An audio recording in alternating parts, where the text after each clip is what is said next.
بسم الله الرحمن الرحيم. الحمد لله رب العالمين بارئ الخلائق أجمعين باعث الأنبياء والمرسلين، ثم الصلاة والسلام على سيدنا ونبينا وحبيب قلوبنا وطبيب نفوسنا وشفيع ذنوبنا أبي القاسم المصطفى محمد.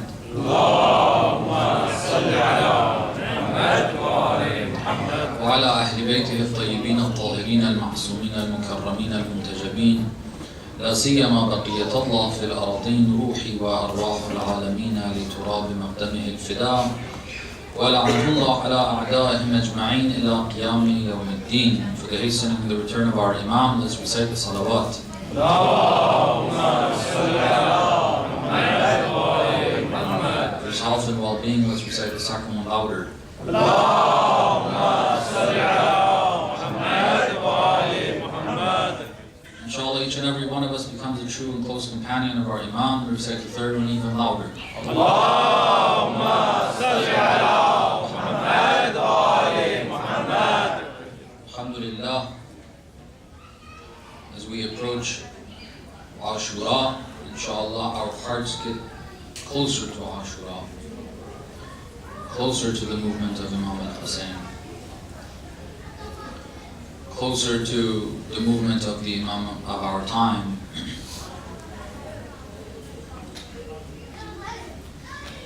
What we've been trying to do in order to accomplish that goal has been to make use of the history of Ashura, Imam al-Hussein, the Ahlul Bayt, and the Quran, with a lot of emphasis on the Quran. The night of Ashura, a lot of recitation of Quran was happening in the camp of Imam al-Hussein.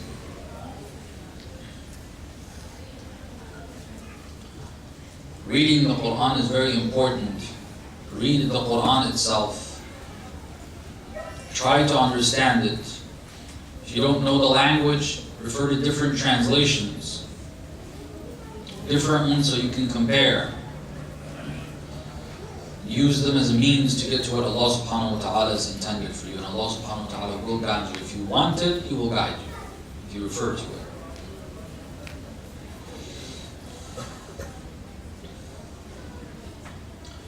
What we want to talk about tonight is related to another important Quranic teaching, divine teaching, that as believers we should believe in, but especially if we connect ourselves to and we think of being part of the movement of the Imam of our time, the struggle of our Imam.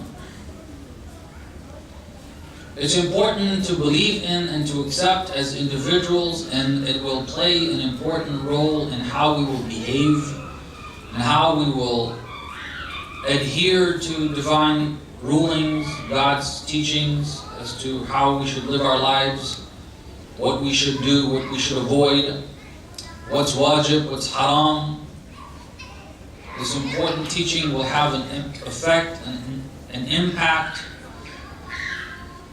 It will allow us to actually adhere and go by those teachings. And if we don't have this, even on our personal issues, in our personal life, in our obligations that we need to do as individuals, besides looking at the movement of the Imam and trying to be part of it, inshallah, we're not going to be able to accomplish much. We will hit roadblocks, and we will not know how to proceed if we don't have this teaching, this understanding downright. I will mention it and one of the verses that we find it in, and then we'll talk about instances, inshallah. Recite the salawat, please. اللهم صل على محمد وآل محمد. Allah subhanahu wa ta'ala says in Surah At-Talaq, chapter on divorce. The title of it is Divorce. It begins with regards to, the topic is divorce. At the end of verse 2 and verse 3, Allah subhanahu wa ta'ala tells us this, and then there's another piece of a verse further down that is also relevant, but I'll limit it to this. Allah subhanahu wa ta'ala says, وَمَنْ يَتَّقِ اللَّهِ يَجْعَلْ لَهُ مَخْرَجًا وَيَرْزُقْهُ مِنْ حَيْثُ لَا يَحْتَسِبُ وَمَنْ يَتَوَكَّلْ عَلَى اللَّهِ فَهُوَ حَسْبُهُ إِنَّ اللَّهَ بَالِغُ أَمْرِهِ قَدْ جَعَلَ اللَّهُ لِكُلِّ شَيْءٍ قَدْرًا.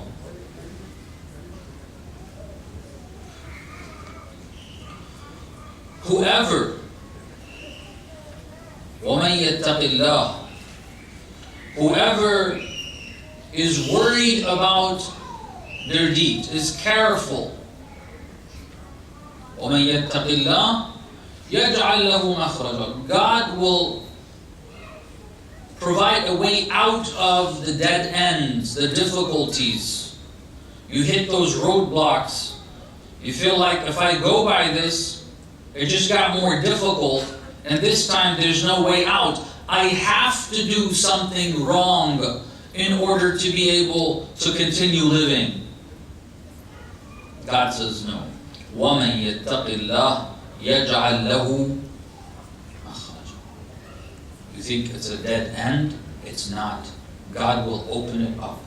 There is no such a thing as a dead end with Allah, because all of those dead ends that we perceive them as such are God's creations. They can only be dead ends if God wants them to be dead ends. And He says for you, if you're doing taqwa, if you're going by what His teachings are, if you're careful of your deeds, I will make sure that dead end is open. يَجْعَلْ لَهُ مَخْرَجًا. And then the one part of these verses that is a little more clear and what we want to talk about is this piece. I'll explain the whole passage and then we'll come back to this and think of examples and talk about that. It says, وَيَرْزُقْهُ مِنْ حَيْثُ لَا يَحْتَسِبُ. We will provide sustenance for that individual from where they didn't expect.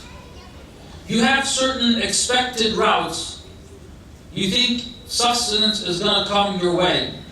You have to look for a job and you get hired, you start working. That's your means for sustenance. If you see any signs that you're going to lose that job, you start looking for other opportunities. And that's what you think, that's where you think sustenance is going to come your way. And if you start seeing that there's trouble there, you're not finding work, you're not finding an opportunity to earn, and you're losing this or you've already lost it, then you don't see any means through which you can receive sustenance.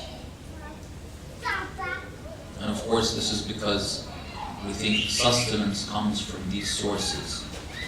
But the verse says, وَيَرْزُقْهُ مِنْ حَيْثُ لَا يَحْتَسِبُ. First of all, Allah provides sustenance, even when it's through means that you do expect. The standard means, let's call them. Allah is providing that. Don't make a mistake.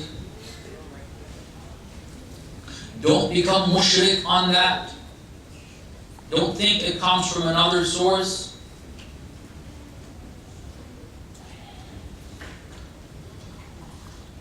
But He says, do what I tell you to do.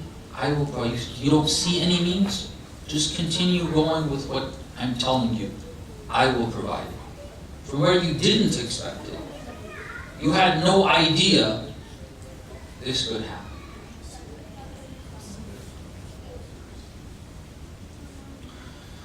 And then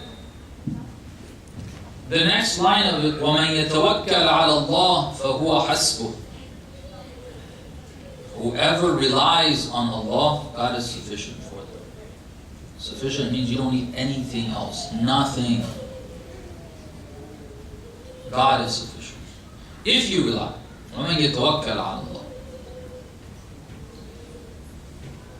You don't need anything. Absolutely nothing. And then to explain that and emphasize that, it says, إِنَّ اللَّهَ بَالِغُ أَمْرِهِ. Whatever He wills, whatever He wishes, whatever He wants, whatever He desires, He will make sure it happens. So when He promises you, you rely on Him. He will make it happen. He's that powerful. And then the last note on that, just so that you don't get confused. You expect it at a certain time. You start practicing this. You're like, what the heck did this Shaykh talk about? I got myself in trouble. Now I don't know how to get out of this. Let's go back to what God says there. قَدْ جَعَلَ اللَّهُ لِكُلِّ شَيْءٍ قَدْرًا. This material realm has measurements. There's a certain timing and a certain amount for everything. Don't think that if it doesn't happen, so I lost my job today, as an example. Tomorrow I'm supposed to find a job. If I don't, I start thinking, okay, this is all baloney. You know, there's a time for it. Don't go start stealing. Don't go start committing haram to get that sustenance. No. Be patient. 2 days, 3 days. Okay? It's not coming. Well, still be patient. You need to borrow? Start borrowing money.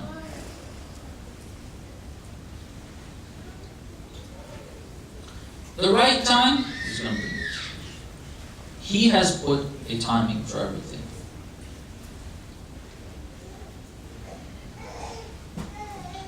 So this is the passage we wanted to quote. Very important teachings there. The part that we want to focus on is this. وَيَرْزُقْهُ مِنْ حَيْثُ لَا يَحْتَسِبُ. It's important to believe, know that Allah will give you through and make His mission, His path, what He wants to happen through you if you're working for His cause. When you're taking care of your own personal matters, as well as the movement of the Imam, you have to realize and you have to believe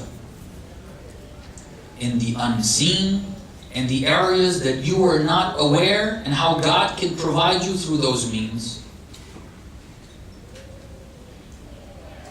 Not relying on your day-to-day calculations and looking at the resources that are available to you, and so on and so forth.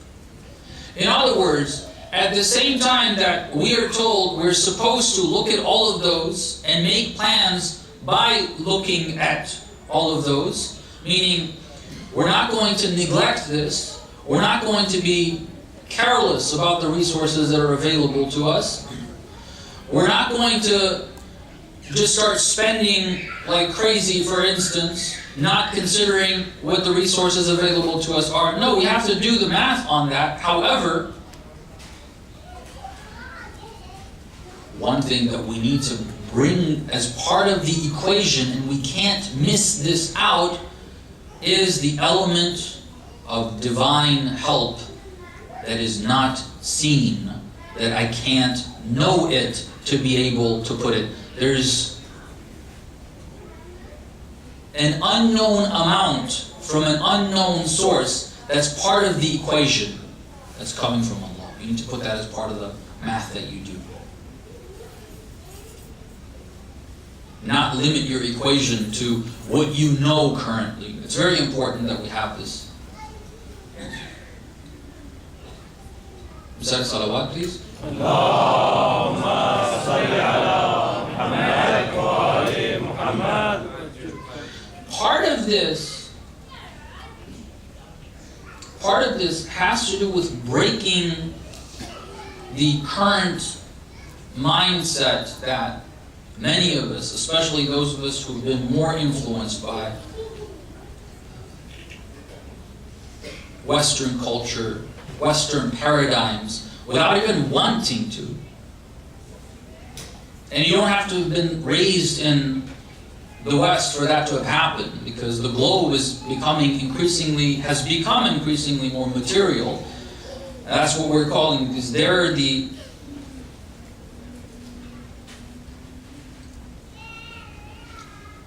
ones who are far ahead of everyone else in the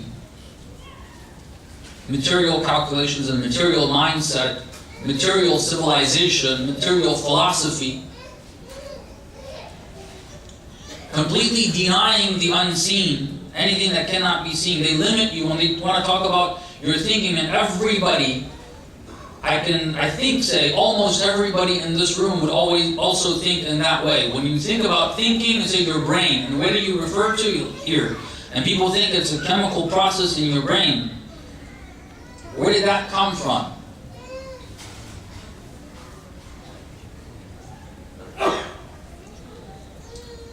Your memory is here. Your thought process is here. Everything is in this material body. Where did that come from? Yeah, it came from science class, I guess. Maybe, partially. That science is based on a philosophy.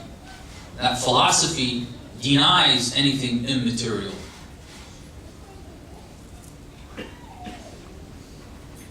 You haven't looked at the philosophy. You haven't analyzed the philosophy. We have a much stronger philosophy. The philosophy of Islam is much stronger, much more accurate. If you don't see the unseen, if you don't believe in the unseen, if you don't consider there to be an unseen element here, you're missing most of existence. Limiting existence to what we can feel with our five senses. In order to believe that Allah subhanahu wa ta'ala will provide you from sources from where you did not expect, you do not expect, part of it has to be breaking through this mindset, freeing ourselves from this nonsense.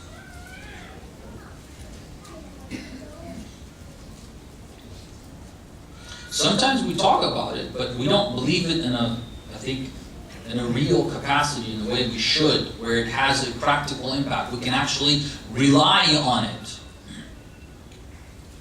And then, yes, there are some of us that go to an extreme on that, and the unseen becomes seen to them, and every little thing is some weird, unseen thing that they're always searching for.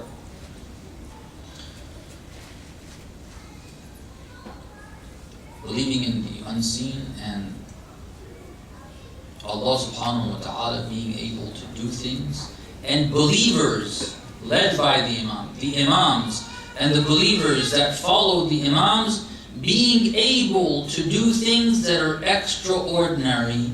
You can't explain them with limited material measures. You can't measure them. Say salawat, please. Allahumma salli ala Muhammad wa ali Muhammad. May I request all the brothers to please take a giant step forward, so the brothers who are coming, they have room in the back. Or Muhammad wa ali Muhammad salawat. Allahumma salli ala Muhammad wa ali Muhammad. Jazakallah khair.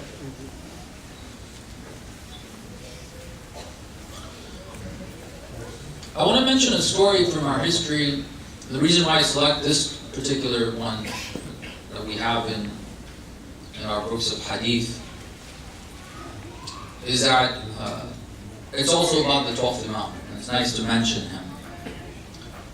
And also, it tells us about something that we have not been too aware of during the minor occultation.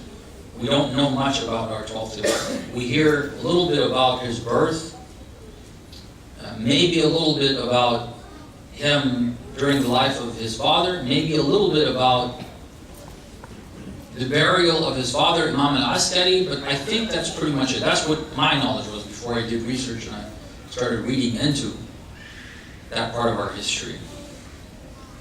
There was a time that the Abbasid Khalifa finally realized that it seems that the Shia actually have a living Imam. Because you know, Ja'far al-Kadhab, the uncle of the Imam, was a spy in the house of Imam al-Askari. He kept checking to see if there's any signs of pregnancy in that house. There was no sign, so all the way until the Shahada of Imam al-Askari, so they thought that, okay, there is no heir, there's no next Imam. Then, in the funeral, they were surprised. Imam al-Hujjah said, "Uncle, step aside, I need to lead the prayers." Uncle, what happened there? He's confused, no signs. What is this? So they start searching, they start looking. They're not sure. Is there not? And different things happen. Different people play different roles. They take different measures to make sure that to the government, they reach the conclusion that there is no Imam after Imam al-Askari. But for the Shia, they become more and more certain that there is an Imam. It was a very difficult, very delicate matter. But eventually, the spies within the Shia not only were able to convince their higher-ups that there is a living Imam, they also figured out his whereabouts. The 12th Imam lived in the same house, his father's house, which is currently the shrine of Imam al-Askari in Samarra. He lived there. A very interesting one. So they got wind of that. On 2 occasions, and I'll tell you only one of them, they sent assassins to assassinate the Imam. Their orders were, you go to the basement, the Sardab, which is the Sardab you go to, they say that's the last place the 12th Imam was seen. You go to the Sardab, whoever you see, just kill them on site.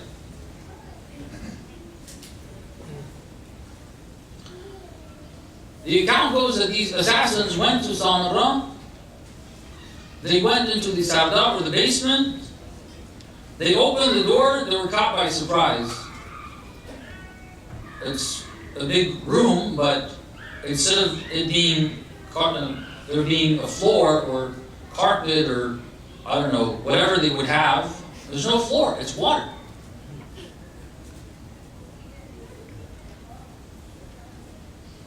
And so they were perplexed and they thought, this is unusual. Maybe it's our eyes. They tried. And by the way, at the end, in the corner of the room, on top of this water, there's a man standing and praying. And he's completely ignoring these guys. And they know their job is to kill this man. So they want to get to him. He's in the far corner. I guess they didn't know how to swim. But they didn't think it was real water. They just stepped into it. They fell in. They realized, no, it's serious. It's water.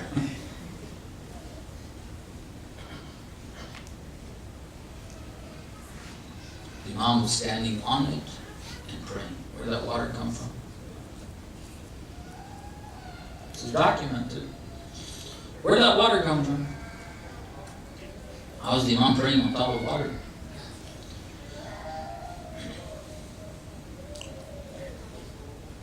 The enemies of Islam. There's a man that is going to be preserved. Allah subhanahu wa ta'ala will keep this man alive for over 1,000 years. All of his fathers were all assassinated, all killed one way or another. The 12th Imam is supposed to remain alive. He wants to do that, all these people come, try different things. It's not going to work. You even find him. You want to grab him, but no, he's just there performing his prayer. If God wants, beneath your house can become like a sea of water.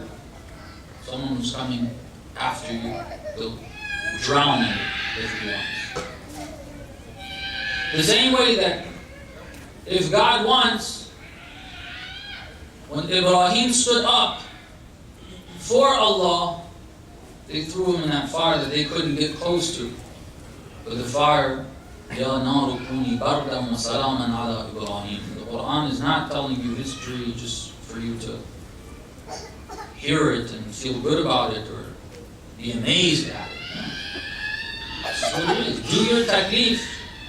If you're going to get killed, don't worry. If God wants you to stay alive, if He wants you. If He wants you to go, you should say, Alhamdulillah, it's not a bad thing. That for another day. If He wants you to say, Ya naru kuni bardan wa salaman ala Ibrahim.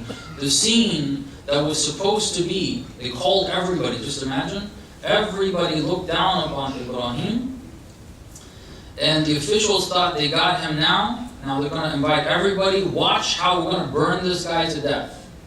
So nobody gets any ideas. There's some people probably thinking about maybe what he said is right. So gather everybody so everybody knows what will happen to you. And there's no such a thing as an unseen God. And that actually, in other words, they became the means.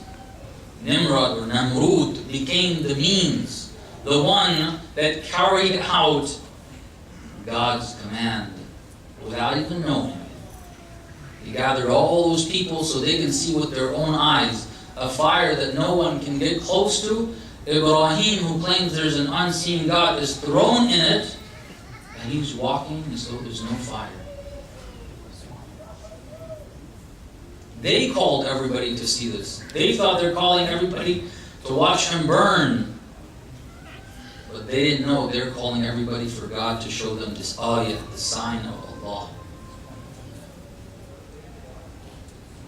These are not myth. This is not myth. This is real. And it's not a reality that doesn't apply to us. It's not a reality that we can't think of, we can't expect for it to happen to us. Why have we been told that this happens? And then we're told, وَيَرْزُقْهُ مِنْ حَيْثُ لَا يَحْتَسِبُ. There's avenues. God is not limited.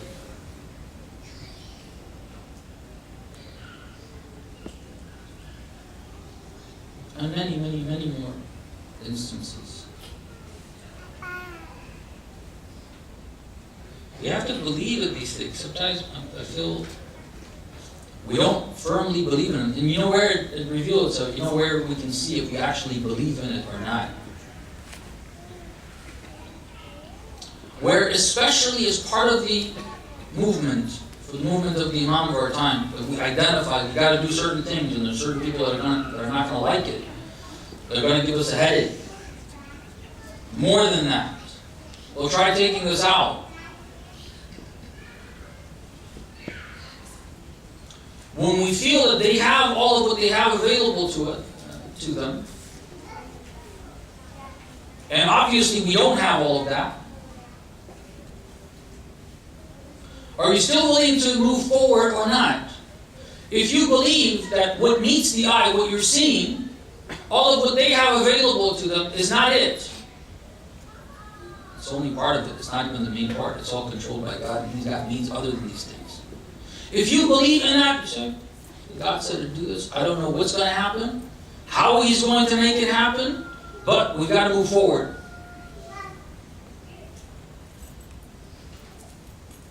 But if we don't believe in it, we're like, no, look at this. They have this, we don't have this.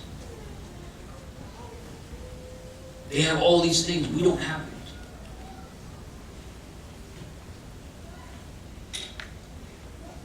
If you believe it, no, you don't See, this is why I say it's got a practical implication. It means something when it comes to practicality, when it comes to what you do and what you decide not to do. If you believe in it, there's one set of measures that you're going to take. And if you don't, then there's another set.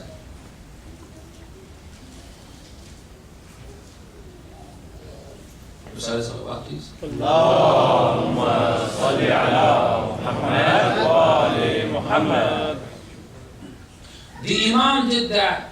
Prophet Ibrahim, do we have other examples? Yes. The Quran tells us. The Quran tells us. Before we even get to hadith.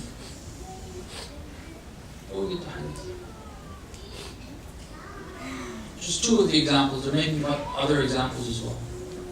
Who is the one, the companion of Sulaiman, the Quranic term? They wanted to get the throne of Bilqis from Saba, Yemen. They wanted to have it in Jerusalem. Did Sulaiman bring it? Did the Prophet bring it? Is that normal? Are those standard measures? He just wanted it to be there, it was there. Why can't we believe that? Why can't we believe that, yes, for Allah, with the will of God, this soul can do it too, you can do it too? Oh, this is for somebody else. Why did the Quran tell you that?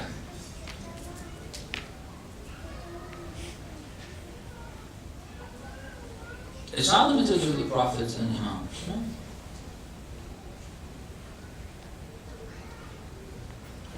Another example is, according to the wording of the Quran, and also it's one set of hadith. In a different way, this has to do with knowledge,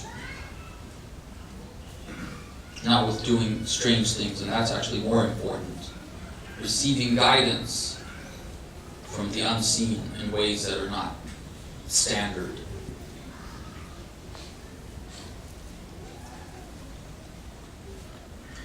Usually they refer to him as Khidr, and then some people think he's a prophet. We have a hadith, that name, it's not clear that it is Khidr, but we have a set of hadith that says he wasn't a prophet. The wording of the Quran is Abdan min ibadina.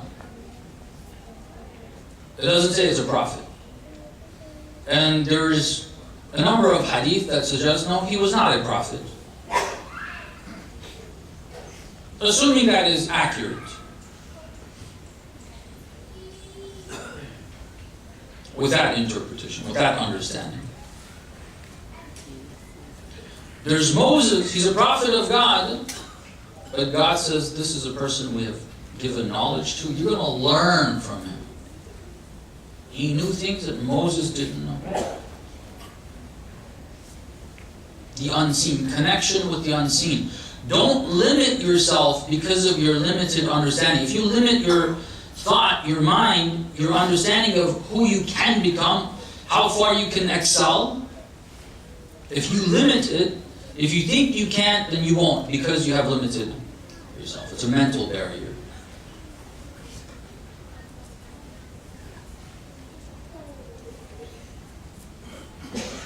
The Quran tells us this.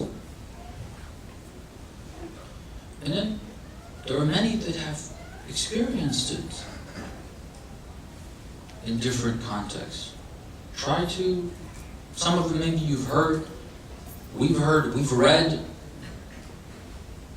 was a book that I read in the early 90s. We read together, me and my brother, about the war that the Islamic Republic had to go through post-revolution. The West unleashed Saddam. Obviously, they didn't have the right weapons, they didn't have training, the army had problems, political problems, loads of different issues. This is a young brother from Isfahan. The book was called Tapahoy Burhani.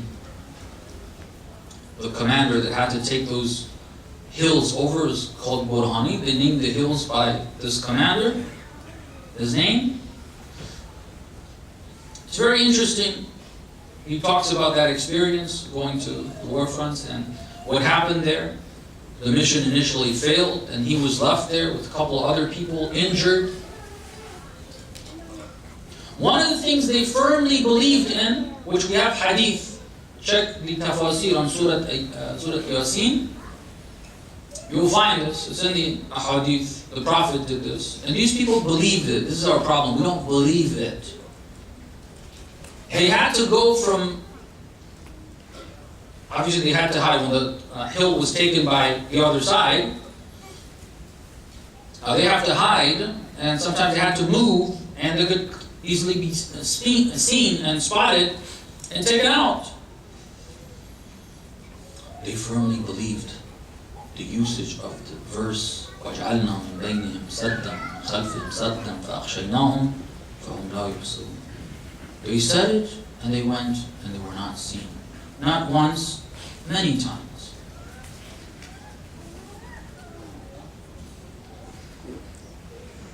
They believed in it. The Prophet did this. We have a hadith.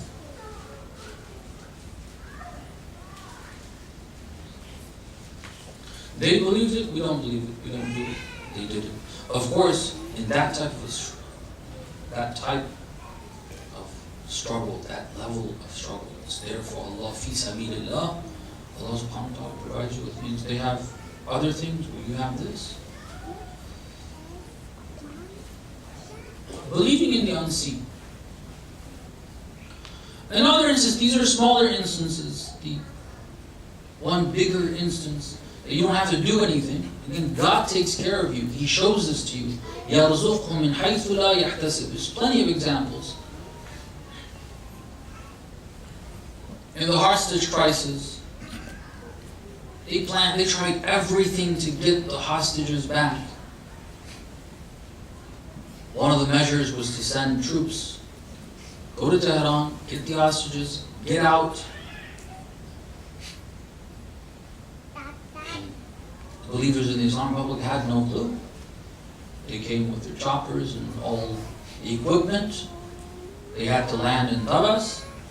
I was recently watching a documentary, some of those that were there that were able to escape from the scene. So we actually don't know what happened. One of the choppers just started going crazy, and it hit the other explosions. Who planned that? Who knew of it? Imam Khomeini said this. These were his words. He said, "Open your eyes. Did we shoot those planes down?" This is what the verse says. وَيَرْزُقْهُ مِنْ حَيْثُ لَا يَحْتَسِبُ. He provides sustenance from where you don't expect. The sand of the desert. Lillahi. Read Surah Al-Fatih. Twice God says in this surah, لِلَّهِ جُنُودُ السَّمَاوَاتِ وَالْأَرْضِ. Everything in the heavens and earth is God's army. He will mobilize it. And plenty of other examples. Believe in the unseen. Know that Allah subhanahu wa ta'ala is not limited to the means that you know of. And so if He says do this and you don't see the means after taking the next step, like I can take the first step but I don't know what's going to happen after, I don't see any way out of it. Just take that step. You can do that. Take that step. God will show you the next. He will give you the next. If you don't believe in this, you can't do it. Because it looks too great, like we can't do this.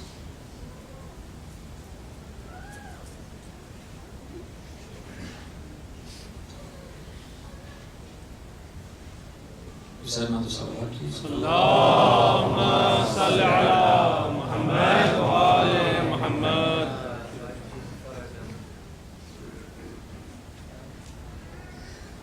And besides the unseen, there are numerous material means that we just don't know of. We're not aware of. We don't know that they're there.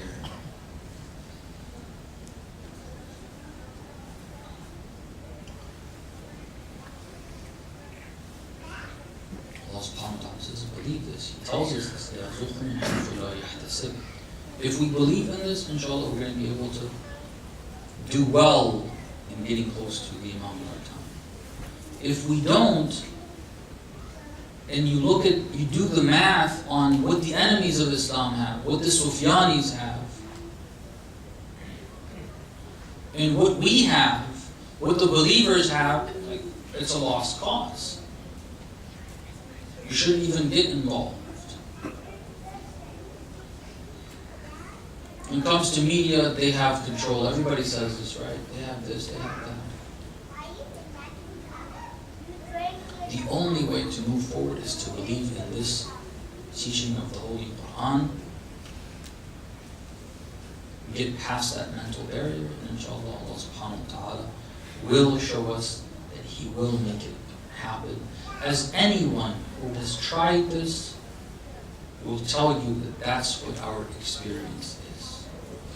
And if you read the news today, if you actually read it and see what's going on in the world, different parts of the world, in this country, in what they call the Middle East, and wherever else, if you look at it, you read it, you will realize that these are all instances of what this verse is telling us. The progress the believers have made, and the setbacks that the disbelievers have had.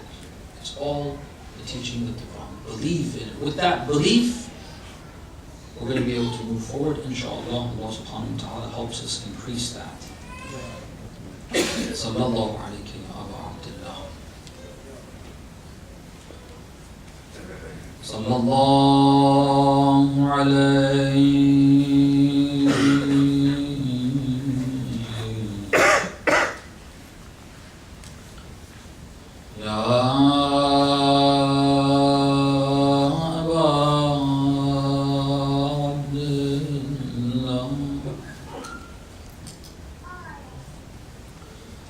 Sallallahu alayhi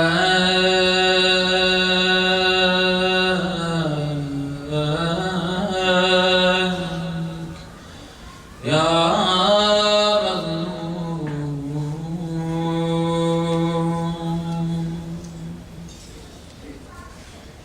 أيها الشهيد بكربلاء عطشانا روحي لك الفداء. May Allah's peace and blessings be upon you.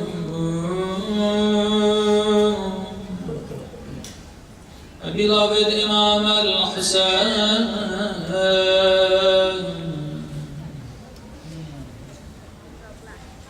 my beloved oppressed Imam,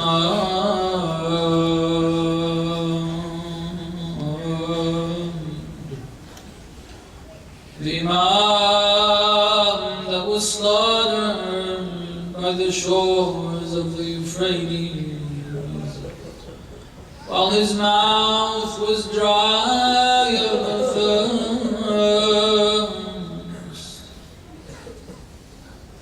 روحي لك الفداء يا مولاي.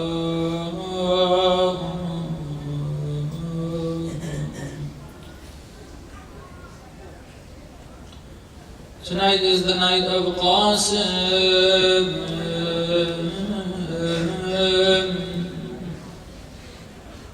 the orphan of Imam al-Mujtaba.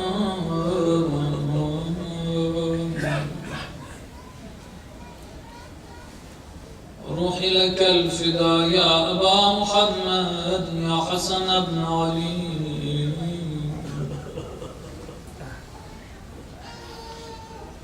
صلى الله عليك. Inshallah, we have the tawfiq. I really wanted to go to Medina this year.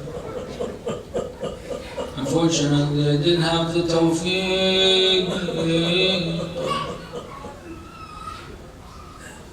I ask you, Ya Qasim ibn al-Hasan, by the right of your uncle and your father.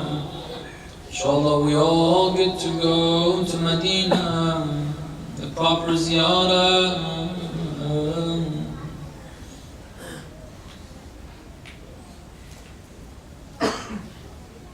Qasim is in his own early teens. For 10 years he's been with Imam al-Hussein. The Imam has raised him.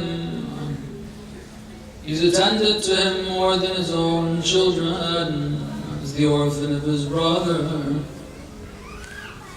But he brought him with himself to Karbala. He knows Qasim has the potential to serve Allah in the way he did. But Imam al-Hussein provided an environment for Qasim to choose to be a soldier on the day of Ashura.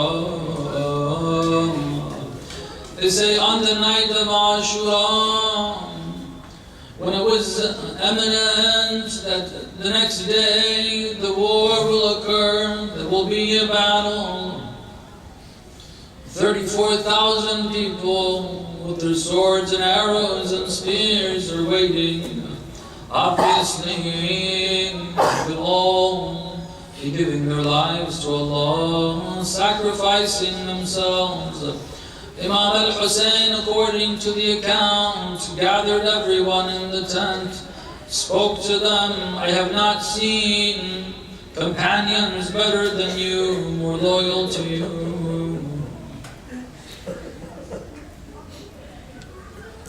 You had a pledge with me. If you're here because of the pledge, and you feel like you're forced to stay here, you don't really want to stay. Tomorrow there's nothing but death.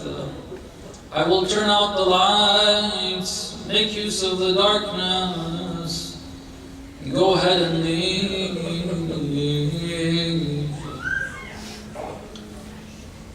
Moments went by, and according to some, all those who had stayed already by then,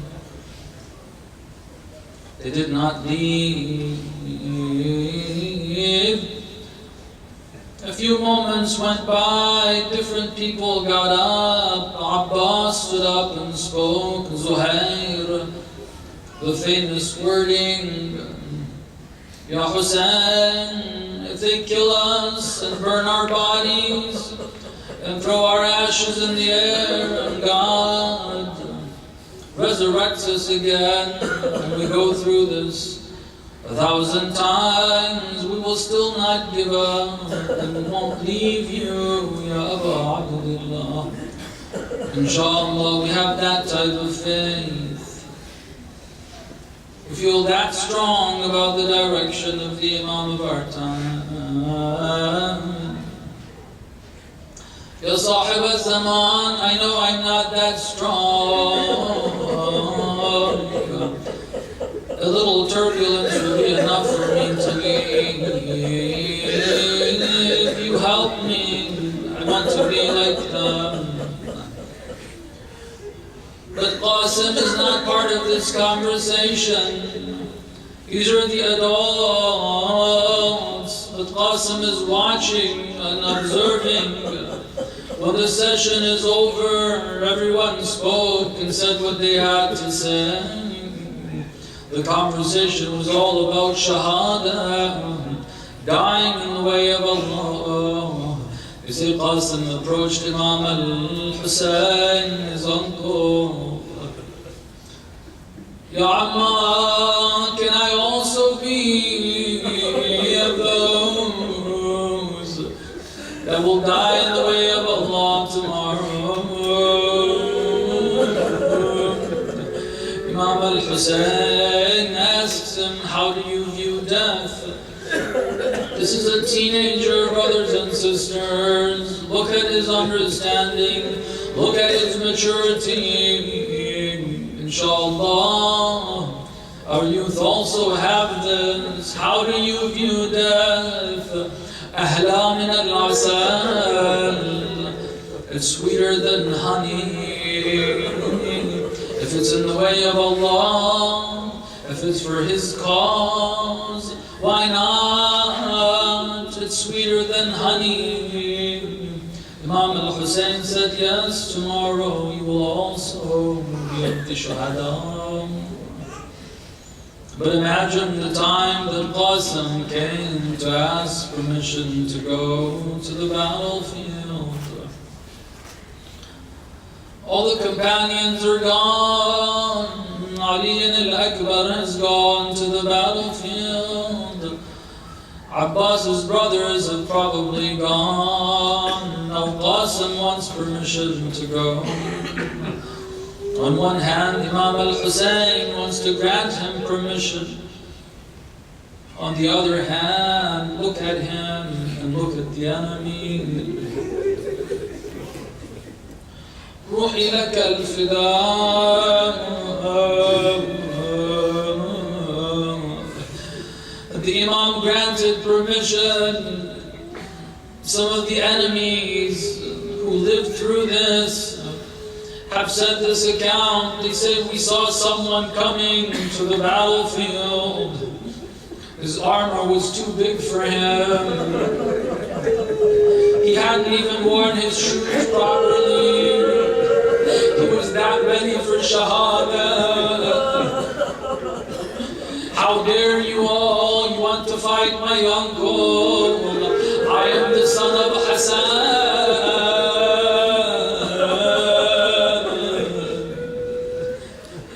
روحي لك الفداء. Some of them probably hated Imam al-Hassan. As soon as they heard this is the son of Hassan, they said, I will make his uncle grieve his death.